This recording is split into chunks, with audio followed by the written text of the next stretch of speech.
You are a bunch of conch bagels! That sure was a word you said.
So, here we are, at this grand, Egyptian-like place. Right. Alright. I recognize this from Talos Principle. Yeah, actually it was done by the same team, actually. I know. Team. So, Yes. Hello, everybody. Welcome to the Mad Play podcast as we play Serious Sam, the first encounter, HD. Yep. And we have a special guest today. Yes, as you might have noticed, we have a special guest who introduced himself before he was introduced by me. So it's not a mad play, it's a mad play. I hate you. I love you. I want to kiss you. Okay, but I can't because of a pandemic and also because of geography. That too, Right, yeah. so Whoa! it is us. Okay, I think I might need something. Alright, it is us, Madhog the Master, the golem on the center, which just died. And then we have Devar Arc Baron, the fire golem on the right, which also just died. And finally, we also have our special guest for tonight, Matti, aka HedonisticActor, who was the golem in whichever direction was left. I don't know why I bothered to personify the golems into our avatars, but I did, and I cannot be stopped because I am the master of this podcast. Looks like the hosts are now dead. Show over. Yeah. Right, they'll be there once they respawn. Whoa, okay. Anyway. Whoa, I didn't realize you were there. Hello. This is our first for the serious podcast, or in general the Mad Play podcast, because it's Mad Play, Madhog and Devar, but we have another M, so it's Although if you go, Mad Play. if you go by my avatar, then it's a Madha. If you go by your avatar, then it's the first 4 letters of my name, MADH, which is even more narcissistic than just Mad Play. Well, to be. Hey, look, the hosts are back. Yes, the hosts. I mean, I know your real name, but I don't know Devar's real name. So yeah, well, I know the secret. I know his true name. That means that I own him. Tales of Earth Sea logic. Everybody. Apparently I'm a demon. That's why I'm a secret agent who's a demon, apparently. Apparently you can own human beings also by knowing their true names. Okay, I'm gonna save this because that was right. Because that was that's harrowing. Cheeky. That's cheeky that they basically decided to put that there. You know what? I'm just gonna. Yeah, I've read all Earthsea books. Right. I only know about the bad Studio Ghibli film. So, how much do you know about Serious Sam, the game, Matti? I know they are from the makers of the Talos Principle, and okay, as we established. There are 4 games in total. They're kind of an homage to the Doom kind of. Technically, it's 5 games because the first and second encounter are 2 different games. Oh, it's one Before of those. Serious Sam 2, which is a whole other game. Yes, it's one of those. Yep, one of those situations. So yeah, But I know.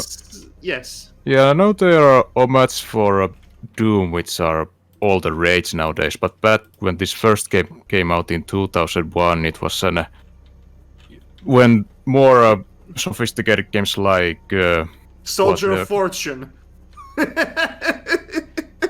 or more realistic games were with more realistic scenarios or were the No norm. one lives Then this, forever.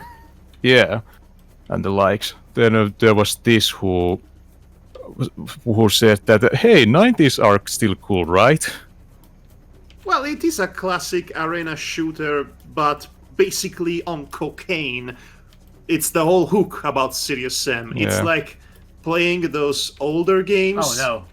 but It wa- so much more frenetic, much more high-octane experience in that sense. It was a boomer shooter before boomer shooters were cool. I hate the term boomer shooter. I am not a gosh darn boomer. I am a millennial at best. I resent that comparison. It would be even more dignified to call them Doom clones than boomer shooters. Yeah. How about Doomfensteins or I mean- Wolfendooms? I mean, Talos Principle is a Portal clone. I mean, Okay. I don't think that's the right way, but I mean, it's a puzzle first-person game, but Yeah, in my There opinion. have been several first-person puzzle games before Portal came about. Yeah, but they also have the same kind of story elements, like the mysterious force that looks while you're solving puzzles and comments them. Usually a rogue AI. Ah, well, you have to have those. Well, yeah. Otherwise, it's not a Portal. Otherwise, it's game. boring. Because Same. the Stanley Parable teaches us that Hello there. you have to Scorpion. have a funny, sassy commentator to everything you do. Is that Scorpion Man wearing a bra? I did not bother to look, honestly. The shading of the polygons made it look like it was wearing a bra. This is the first time I've ever noticed this, and it probably will be the last. By the way, folks, just so you know, I did raise the saturation a bit since Madhog said the recordings came out a bit dark. So, No. You see, the recording comes out fine. It's when I edit it in my editor that it inexplicably darkens. So most likely, the version of the video that people will see on YouTube will be pretty dark as well. Hopefully not as dark as previous entries in the franchise. In the podcast, I meant to say. Speaking of Editing Woes, this is the main reason why I brought Matti aboard, because both he and I have a tale to tell. A telltale of telling horror. Let me tell you. Right, Matti? Yeah. Oh no. Oh yes, it's sort of a spiritual successor to my Editing Woes trilogy from way back when, but it's more akin to we hate technology now, right? I thought that always was a thing for everybody, at least. Well, maybe we're just incompetent at using technology. Maybe you have not the correct equipment for OBS, because you see, I have a PC that from the sound of it is just as old as yours. I use Bandicam as a video recorder and it works just fine. And yes, everybody, this is about recording a game. Yes, this is recording the game. The game. Which is very funny and metatextual, since we are talking about recording a game while we are recording a game. Yes, it's all part of the experience after all. It is all part of the experience. So, speaking of the experience, over the last few weeks, I've been slowly, steadily, finally uploading all of our episodes of Alicia the Punch Cat, Matti and I's sort of gimmicky, sticky, and also sticky Skyrim playthrough. It was fun to do, so we decided let's keep the ball rolling and let's try to play another game. Only this time, I said to Matti, you have a bunch of point-and-click adventure games that I don't currently own. Why don't we try to do a regular Let's Play, you and I? And here I thought you were going to say, why do you own these things? Well, there were a couple of choices there that I would have questioned about his ownership, but this is a story for another time. Whoa, no fishy.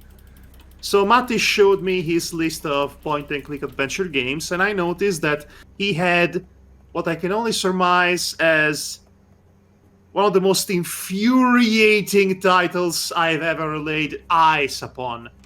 He owned LucasArts' The Dig from 1995. Yeah, I remember that game actually. I don't own it, but I remember my cousin playing it actually. Was 1995 the worst year for point-and-click adventure games? Okay, because The Dig, Discworld on PC, and Torrent's Passage all came out in 1995. And those are three of the worst point-and-click adventure games I've ever played. So that, in my mind, that makes 1995 as a runner-up for the worst year for the genre. I need to check this out because I'm not sure of the release year. You can do that later. This is not about... Okay, it was 1995, yes. Yes, okay. So we decided, you know what would be a good idea? Let's play The Dig. It could be used as a test run for future playthroughs of games we actually do care to play. And it could be a good chance for me specifically to get a few things off my chest about this game, because it came right at the end of a very hot streak for LucasArts or Lucasfilm Games. Because ever since 1987 up to 1995, they basically released a game per year and sometimes even 2 games per year. And really the only significant misstep during that time was Loom, which at least had the caveat of being a very experimental title, and I can respect it for that. Yeah, Loom was, at the time, it was criticized for being too easy and like playing itself. It was relentlessly mocked for it. I don't know about that, honestly, but... It was basically the Order 1886 of its time. Yeah. Oh. Well, I wouldn't know much about that. I would just more think of it as like Loom was pretty much, pretty bland and not very much substance to it, other than I don't care for it much either. It's a very it's as a creative idea, but doesn't go all in on it, if you know what I mean. Yes, sadly that's the case, but I will say that when it comes to its interface, it was ahead of its time. It tried to go for something new and original in the way people already in 1990 would think about adventure games and interacting with the world with the tools that they are given. When it comes to The Dig, 1995, which came out 1 year after Full Throttle, which also came out 1 year after Sam and Max Hit the Road and Day of the Tentacle, which I will keep on telling you were the peak of the medium. The Dig is... Yeah, I'm glad you agree. The Dig is... How to put it? What if you take everything that LucasArts adventure games were known to be? Fun, charismatic, thriving with personality, and cleverly designed puzzles, and you remove the cleverly designed puzzles, you remove the fun, you remove the personality, you remove everything that makes a game interesting, And what you're left is a very misguided, ambitious, but fundamentally bland science fiction story where nothing happens and the puzzles are as cryptic as mist. The dig is a very frustrating experience. And when it's not frustrating, it's just plain boring. And these are all things that me and Matti would have loved to tell you all about in our eventual playthrough of the dig, but that playthrough does not exist anymore. Now does it, Matti? Well, technically it does, but there's only sound. Okay, Matti, why don't you help me reconstruct the events of the tragedy? It was a Saturday night. We We had a lot of testing on how to properly record it. If we recorded with, and I used OBS for it, and if we recorded on the when I Discord sharing if I share the whole layout or let me help you with that. So this is the first time Matti's ever done that. Let's play, also sharing screens through Discord, all the technical stuff and thingamabobs. Also, he doesn't know how to use OBS, from what I can gather, and I don't know how to use OBS, and it was all in Finnish. So I could not be of much help. Whoa. But where do you guys come from? so we tried to test record this several times, didn't we? Did you count them, Matti, by the way? no, but I guess there would have been at least 5 or 6. I'd say more 20, if I'm being honest. Yeah, there were a lot of Because them. the problem was, well, there were several issues. So many I cannot even begin to recount. And every time we seemed to had a breakthrough, a new issue or several others arose at the same time. Yeah, first I tried to share a desktop through Discord, but the picture was all right, but the Madhog couldn't hear any sounds. Then we tried to switch to that it shares just the program, but then the Madhog this could is hear when, the audio, but the picture was choppy. This is also when I realized that Matti did not know how to turn the game into window mode. Which, I mean, we wasted several minutes on that first part because of that. That must have been a harrowing experience in some cases. Yeah. It was about as soul-crushing as playing the dig, so in a way it thematically fits. Okay, let's see if we can get all these goodies without... But this is only just the beginning, right, Matti? Yeah. Please continue. Yeah, we eventually decided to go with the desktop sharing, but Madhog just couldn't hear, but we recorded about hour and 40 minutes of it, thought we were done, but when I look at the footage, the image that first showed on the game was stuck and only audio could be heard. And the image disappeared only after we had switched the game off, which effectively made the recording bust. Essentially, yes, so it froze on one frame for the entire playthrough, and we could only notice that after the game was finished recording, Yeah, because on my end it was moving along smoothly. Yeah, in my end too. So this is weird that it happened, but it's not even the first time it happened. It happened earlier in the night as well for one of our test recording, but we thought we fixed that by recording the desktop and not the window mode of the game. Or rather, no, it wasn't even in window mode at the time. It was a full screen. And now I'm just saying words that mean nothing. The point is, this was a tragedy, and we wasted a night over this. Maybe I accidentally had it on full screen, but didn't realize it because I was so sleep deprived and couldn't think clearly.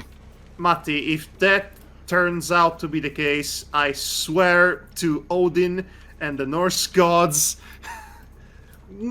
I'm going to do something I'll regret. Yeah, that's why it's probably best that from now on I just pre-record the game footage and then we comment on it. Yes, or maybe the problem is much simpler in that OBS as a software does not work well with your dated PC. Yeah, it's a... Just grab all this. Yeah, that laptop is from 2016, so it's already going a bit old. 2016, And again, huh?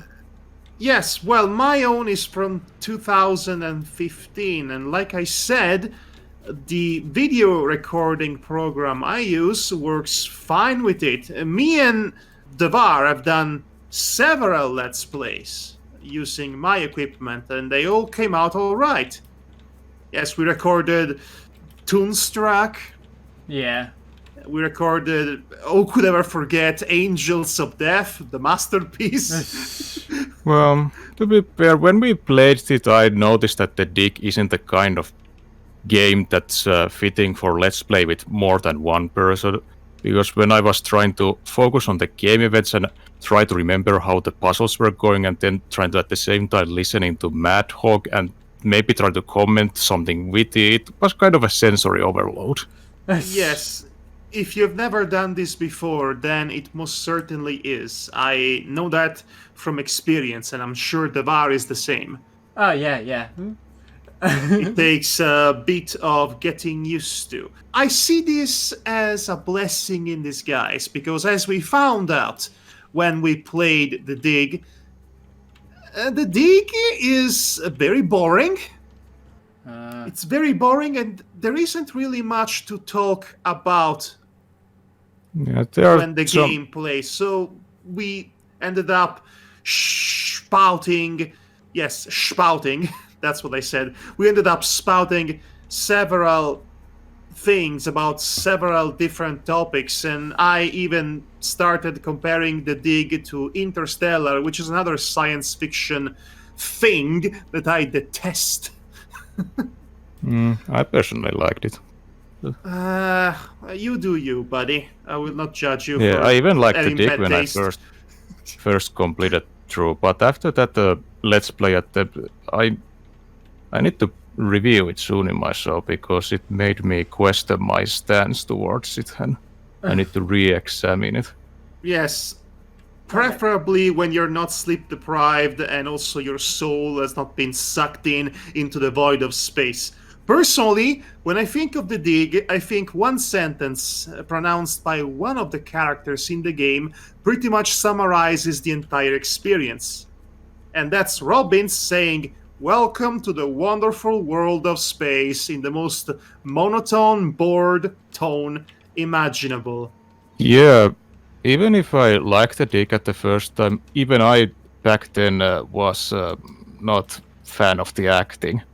I mean, they had all these professionals, but they deliver with such. It's one monotone. of the earliest performances by Steve Bloom. And not one of his best. He plays Boink as a German scientist who dies like an idiot. Yes, and gets addicted to a substance. Basically, drugs are bad, kids. They killed an entire alien civilization. I just realized the dig is very conservative. Anyway, so like I said, welcome to the wonderful world of space. The main issue with the dig, well, one of the main issues with the dig is that we are stuck with a bunch of very boring basic characters who don't really react to anything they witness. The awe-inspiring sights of alien civilization, desolation, wondrous things that no man has ever seen before, and all that they can think about is, well, I guess this is happening now. Witty banter, witty banter. To be fair, Robert Patrick became famous by playing a robot. Yes. Secret entrance. I don't see how that will help the dig. Sometimes it's a case of when a film actor does a video game, they may not.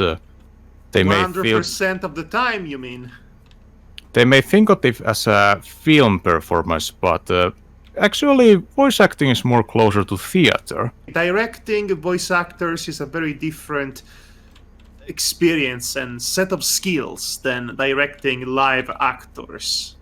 Yeah. And a lot of live actors do not have experience in voice acting or working with voice acting directors.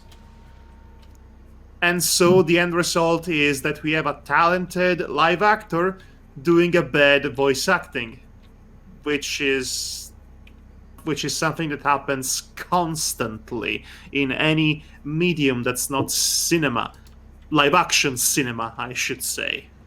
So that was our Saturday, just dealing with technology Well, and also I can see the appeal of the dig because some gamers like these kind of tabula rasa things where there's a huge puzzle, try to solve it, and Yeah. they're Yes. kind of try Those to are prove good. their intelligence. those are good when they are well designed. Such Yeah. is not the case here. Yeah, I was about to say that to me, The Dig was like this overly ambitious title that tried to be like a movie, but, you know, while not realizing what the actual strengths of the company is. It was the style at the time. Look at Phantasmagoria. It started off as a movie idea. Yes, it was. It did, didn't it? From an unused Steven Spielberg script, I hear. Yeah, I'm not sure was there even a script or was it just an idea at that point. All right, because the actual game scenario apparently was written by one Orson Scott Card. If I didn't have enough reasons to hate The Dig already. Okay, let's just go in here and see if this ends the level, or if we're just going to end up... Nope, we're going to be doing some killing! It does have a bra, doesn't it? Maybe it's a woman. Feet mode. It's interesting. This footage is pre-recorded, right? Oh no, No. it's a skull! Oh my god, it looks like a bra from a distance, doesn't it? It does, No, but it's a skull. It has the Punisher's skull printed on his chest.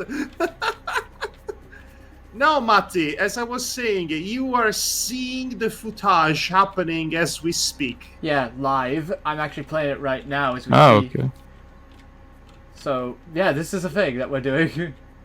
Yes, this is a thing that we're doing. This is a moment that we're having, talking about Scorpion Man's bras. This game is lame because the bodies disappear. That's the point of a Doom clone, that there are all the oceans of bodies laying around and you can feel like a badass. Well, the reason why there were bodies on the floor were to help you navigate the badly designed levels. Otherwise, you would get lost so many times. There is no such need to do so in more modern games. Yeah, In especially fact, it might be better for the frame rate if there weren't that many bodies cluttered all over the floor. Yeah, there's some... yeah, because back in time when they could, technology didn't allow huge body counts. The Doom 3 was went more of an, not as heavy of an Yeah, Doom 3 gore was... fest, that made it more of a horror title and Yeah, they more basically... subdued experience. Yeah, they basically went for a more subtle horror experience rather than action. Subtle is not the word I would use, but I get your meaning. Well, I Perhaps haven't. RP was taking a buff there. Well, just for the record, I haven't played any Doom game. You never played Well- any of the Doom games, huh? We need to change that.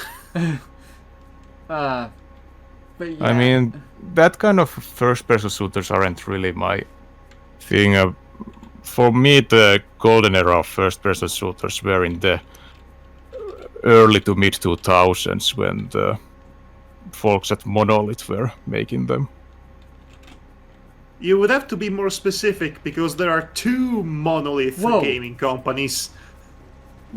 Well, the Monolith that is made those No One Lives Forever's Fear, Tron 2.0, that kind of stuff. Okay, Western Monolith, yes. Speaking of No One Lives Forever, did you know that somebody put the game on the internet for free download because none of the companies involved with the game would ever bother re-releasing it? Yeah, Yes. apparently because both publishing firms are bankrupt a long time ago, so there's no idea who owns the copyrights these days. Same reason why Commander Keen 6 has not been yet digitally published. Yes.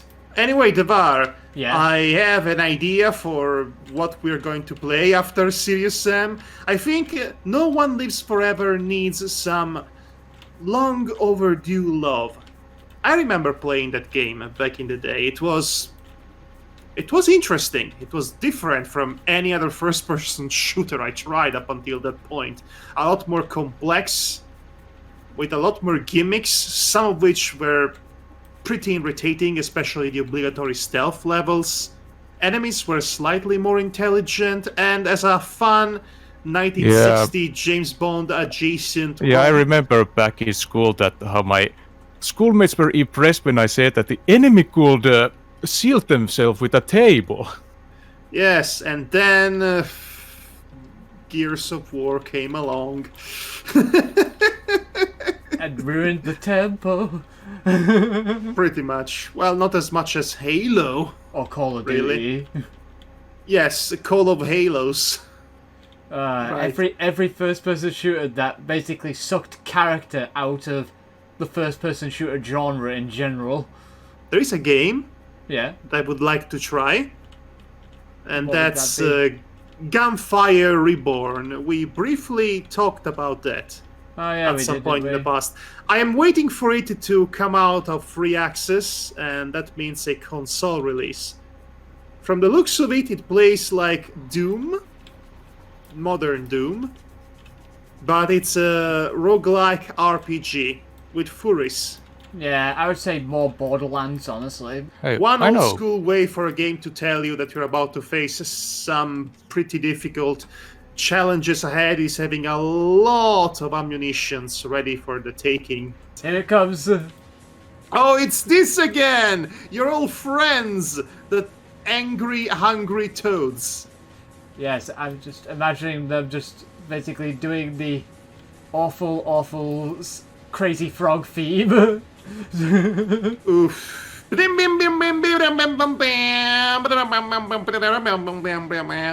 I bet that one music is playing right now. Yes, that music that is really cool that you like a lot. Well, Oh, it's gosh. not even in my top 10 of Serious Sam tracks. Oh no. No! Screw you! No! Oh! Ah, Come oh, on! Are you serious? That's a pity. Devar, Yeah? I've been meaning to ask you, and this seems like the best moment to ask you anything. What would that be? I never knew what ended up bugger. becoming of your Tales of Gachapon experience. Ah, right, yeah, that one. I was meant to bring it up one session ago, but I can't. I think it was even longer ago than that. Okay, well, I'm asking you again because now I'm curious for my own reason. So at some point, and this was about 2, 3, 4.5 episodes ago, I don't even remember, you played a gacha game on your mobile phone, which was the... Tales of Christoria. Yes, the Tales of inevitable divergence into the successful mobile territory. They had done it earlier with Tales of Ray. Yeah, they tried with Tales of Lynx as well, but they didn't do so well. Maybe because Tales of Lynx doesn't really inspire confidence as a title. No, it doesn't, because I played Tales of Lynx. It was a pretty boring match the shapes that's underneath the characters just to make a combo. No, it's because it makes me think of a weird Legend of Zelda spin-off. The Tales of Lynx, the hero of Legend of Zelda. So it might have been a branding issue too. But yeah, Tales of Crestoria, it has interested me. But so how was it? For a while it was fine. It was all very new, all cool because it's doing a dark story that you wouldn't expect Tales of to be tackling. You know, about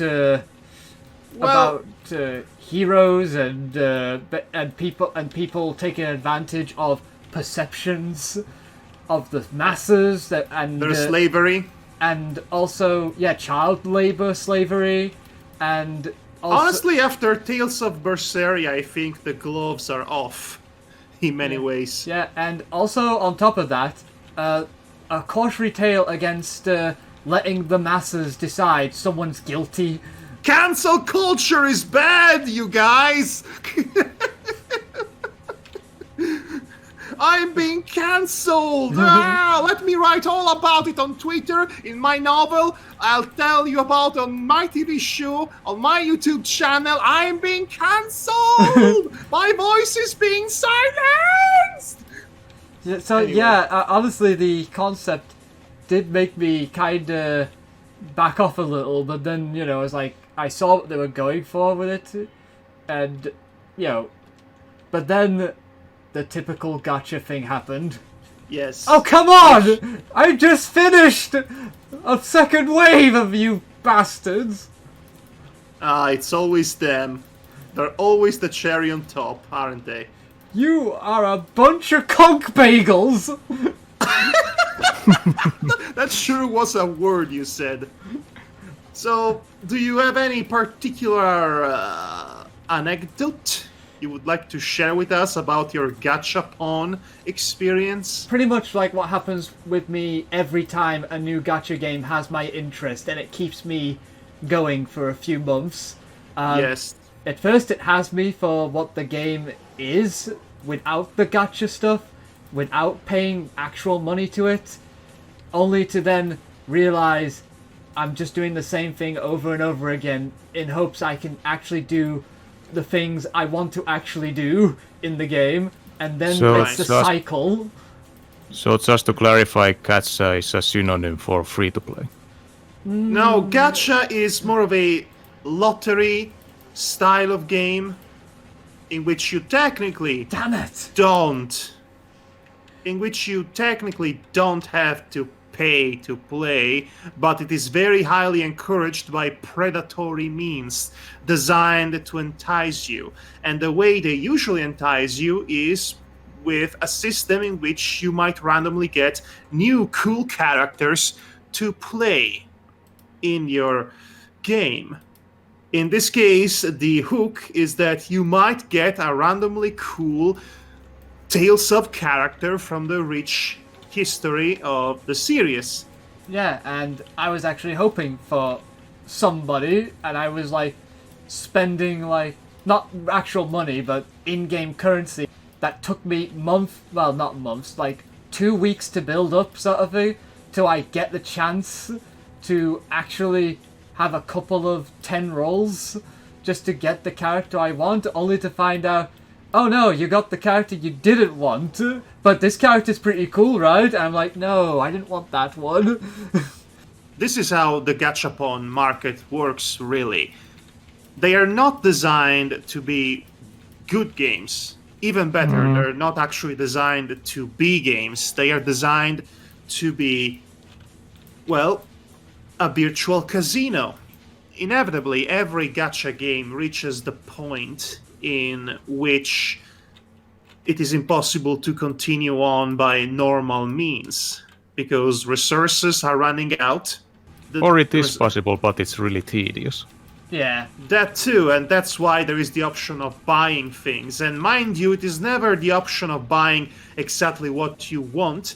You can never just buy a character that you might want to add to your roster. You can buy the resources to have a chance to try and get to have the a character. chance, exactly, to have a chance, a random chance, a random statistical chance to get the character you want. If you try enough times, maybe this time you might get exactly what you want. And that's how they get you. That's interesting because in a game making course I was on, there was one game maker was holding a lecture on this kind of free to play and I guess, Gacha by proxy, and how to design their monetary system without it being predatory and stuff. And sometimes it may also be he said that it can also be a case of that the game makers first make the game, but then only after, when it's about to go into the finish line, they realize that, oh yeah, we haven't introduced the monetization yet, and then they kind of hastily has to add it in. So sometimes a predatory system just can be a result of incompetence. In most cases, and by most cases I mean the gaming industry at large, AAA or mobile market, games with predatory systems exist like that by design, because publishers want them to be in that way, because the point is to not only make money off a product one time, but to keep making money off the same product continuously by making sure that the right people, the ones that would be easily addicted to such praxis, would keep on spending their money on it. And the best part about it is that legally it's not even considered gambling, because the in-game purchases are optional, not obligatory, which is scummy, exceptionally so. And in the specific case of a gacha game, really, the best you can hope for in terms of quality for that sort of experience is how long before you inevitably run out of resources, run out of ways to progress by normal means. How long before any of that happens determines the quality of a gacha game. The later all of that happens, the more playable the game is if you are looking to just play a game, really, without any monetary commitment. Yeah, well, I don't usually play those kind of games because they're not really my favorite genre anyway. I mean, I haven't played any AAA game that does that. I have only played one free-to-play game where you can use real money, and that was only because I voice acted in it. Ah, so you tried it for yourself.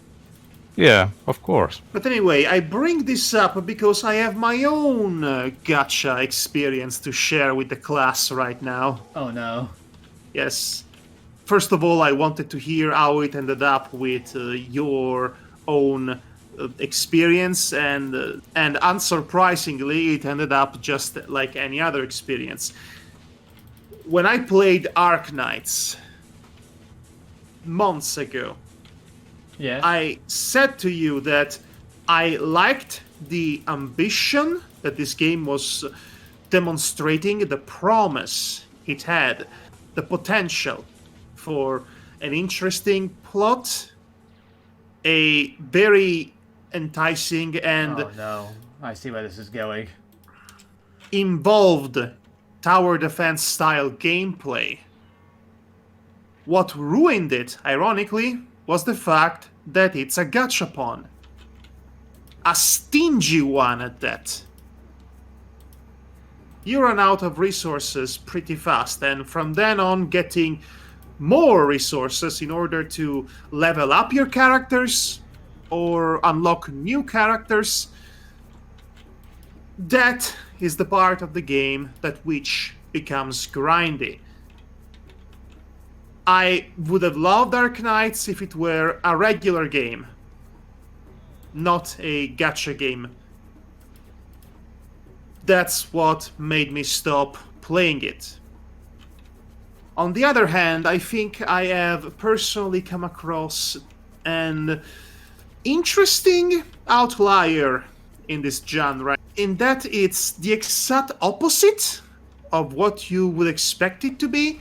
Yeah. It is extremely generous with its resources, and it is extremely fair with its chances of getting high quality units. There is never a point in which I am not drawing new characters to add to my roster, and I never run out of power-ups or basic resources that are needed to literally play the game. It is exceptionally generous with its economy, is what I'm trying to convey here. And that makes it shockingly easy to pick up and play for an extended period of time. Yeah, I've actually had a situation like that with Fire Emblem Heroes, where basically the game felt fair in getting the characters you wanted, and if the game notices that you've not gotten an ultra rare character in a while, they'll actually heighten the chances for you, to get one. Yes. And that's the only game I ever known to. Oh, something killed me without me realizing. Yes, I've seen its ghastly arm just preparing to smack you across the head. So, that's all fine and dandy, but alas, there is a caveat to this. What's the caveat? I didn't tell you what the game is, didn't I? That's true. I did not tell you what the game is, I did not tell the title of this game yet, I did not tell you what this is all about. It's Genshin Impact, isn't it? No, that was several months ago. And also Genshin Impact is not really fair at all, in many ways. Yeah. It's fun, for the most part, and I appreciate the effort that was put into it, but if you're trying to have good characters and level up those characters, that's where we run into a wall. Yeah. It's one of the most obtuse systems of character progression I have ever seen in any game whatsoever, free or not, sadly. But that's not the issue that I have with this newer game that I have been playing for the past couple of weeks. I will tell you what the title is at some point. I am building up to it. Okay? So what is it? Let me build up to it. What's the problem? What's the problem with it, he says? Well, how to put it delicately. Do you know about World of Warships? Oh yeah, I've seen lots of advertisements for that. Yes, it's a spin-off of World of Tanks from the same company and developers, I believe. It's about a realistic, or, well, approximately realistic online combat, naval combat between real-life vessels and battleships that actually exist. You could play as the Bismarck, or the Odin, or the Indianapolis, or even the Yamato, if you can unlock them. I think it sort of overglorifies certain uncomfortable aspects of history and the military, but other than that, it's fine. So non-anime version of Kantai Collection. I was getting to that. Imagine World of Warships, imagine battleships, but as anime girls. Oh, is it Azur Lane? It is Azur Lane, and I am so embarrassed to admit that I've been playing Azur Lane. I was so embarrassed, I was so ashamed by this that I did not even tweet about it. And you know me, I tweet about pretty much every game I play. I've been tweeting about Ys 9 in the past week or so, which I finished, by the way. Great game, as always. But I did not bother to spread the news about Azur Lane. And honestly, I would not even bother to bring this up in a podcast context, such as this one, if it wasn't for one specific aspect of it that left me so brain dead, jaw dropped, taken aback, completely speechless, that I just had to share the story with all of you. And what was it? Azur Lane, as I established, is essentially fetish bait. Let's not mince words. It is fetish bait in the most blatant and brazen way possible. It's the reason why many gacha games are so popular, because they attract a certain kind of demographic with the promise of anime girls. And in this case, the gimmick is that anime girls are literally battleships, as in they have the names of actual real-life historical battleships that have existed. So Indianapolis, well, that's a girl. Odin, that's a older girl. Pick one, it's a girl. It's all girls. It's all girls. Women in this game are literal objects now that get built and you can collect and you can drive into battle, and it's very gross once you start thinking about it for more than 5 seconds. Yeah, I don't even like those asking of who's your wife. Or, to me, the whole concept of waifu seems yes, except this time the waifus are ships, boats.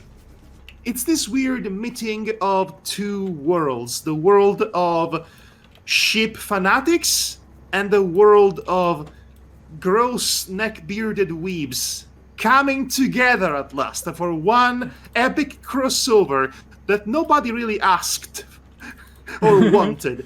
And speaking of which, there was a crossover event with World of Warships in which you could get the color scheme from the girls from Azure Lane to be applied cosmetically on the real life ships reproduced virtually in the game World of Warships. And you could also get the voice pack, the Japanese voice pack from Azure Lane. So, to replace the voices of the sailors from the ships in World of Warships. So now you can have your realistic Yamato battleship sounding like its anime girl counterpart. Just to be sure, is it one of those games that you can play with only one hand? Can we not? No, you're supposed to be holding your phone sideways as if it were a controller, and you're supposed to control the game as if you were using a controller. To the point, in fact, that this should just be a console game. And I say that knowing full well there was a spin-off console game made by Idea Factory and Compile Heart. It's not a bad game for what it is, mind you. I mean, it is fetish bait. We established that. It's pretty gross like that. I don't care much about the story, but in terms of gameplay, honestly, for a mobile game, it's not bad.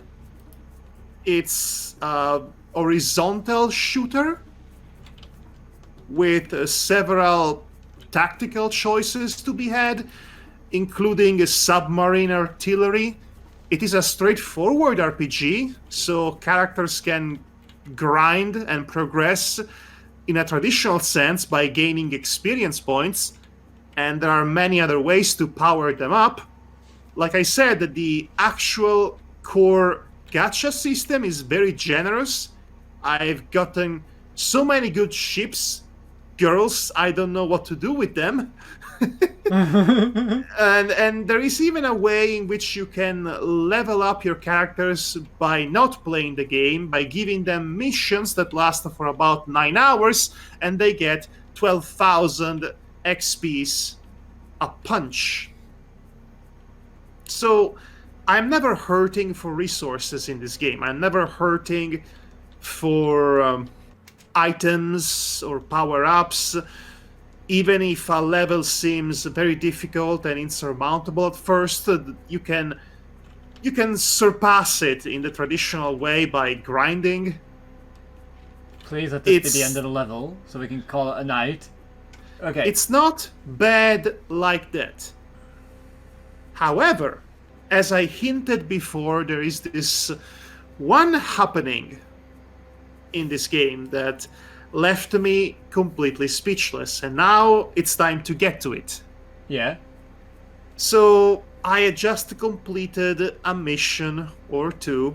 I don't exactly remember the context, and I noticed that I managed to unlock a very peculiar item afterwards that I was not expecting. And that item would be... It was a promise ring. Oh.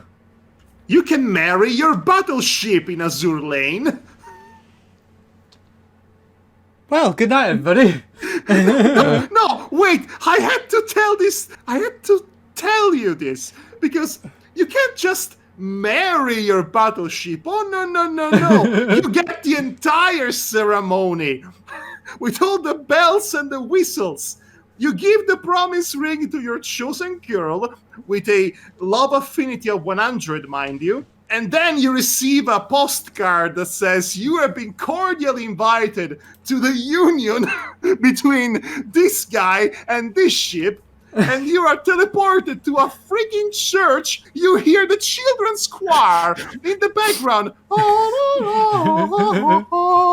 And then you have to manually slide in the ring onto her finger. La, la, la, la. And then there's another postcard. You have been officially married to this ship, and you can change her name.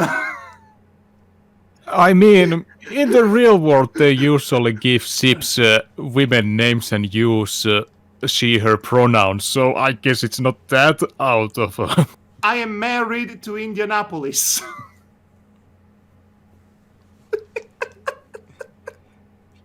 Yeah, I am married, and my wife is Indianapolis. And I changed her name into Indiana Jane because why not? Okay, I think we should probably leave. I think. Do you see why I needed to tell you this? This is one of the funniest, most unexpected outcomes. Yeah, it's better we keep a distance from you for a month or two. Come on! I was not expecting this. It was a surprise. I was about as shocked and also vaguely amused as you two are right now. Yeah. Yes. You would have to have been there. Now I know how Ross Ferris feels. That's an out-of-body experience for me. I am married to Indianapolis. It's the Ross Ferries experience, everybody. He's married to a battleship.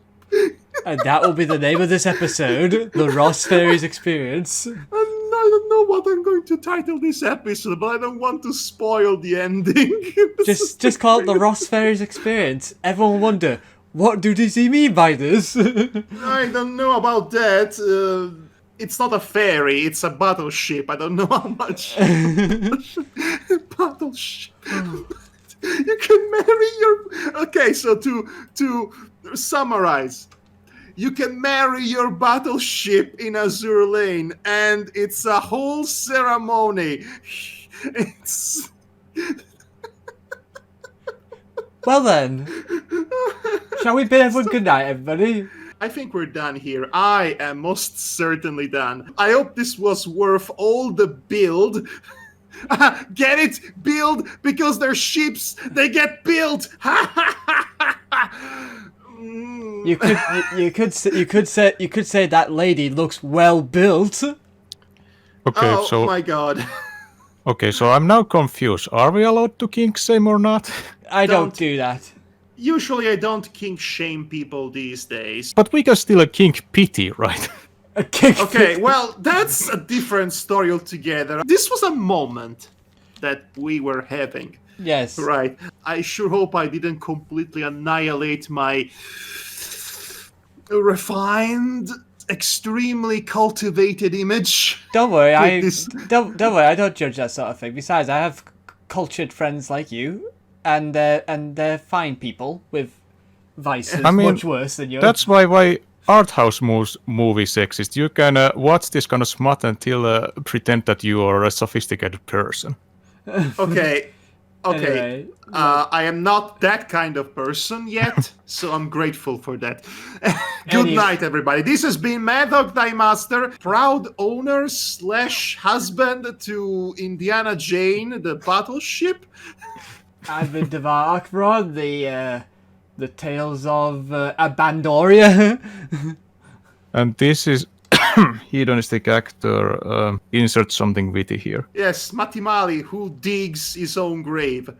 Oh, yeah. No, that's witty, right? That's Take care. Take care, everybody, and remember, whatever you do, they are bound to eventually legalize man battleship marriages. Keep on fighting the good fight, guys. I mean, we'll get there someday. I mean, a woman is married to the Eiffel Tower, so. Yeah, there was. Wait, what? Good night!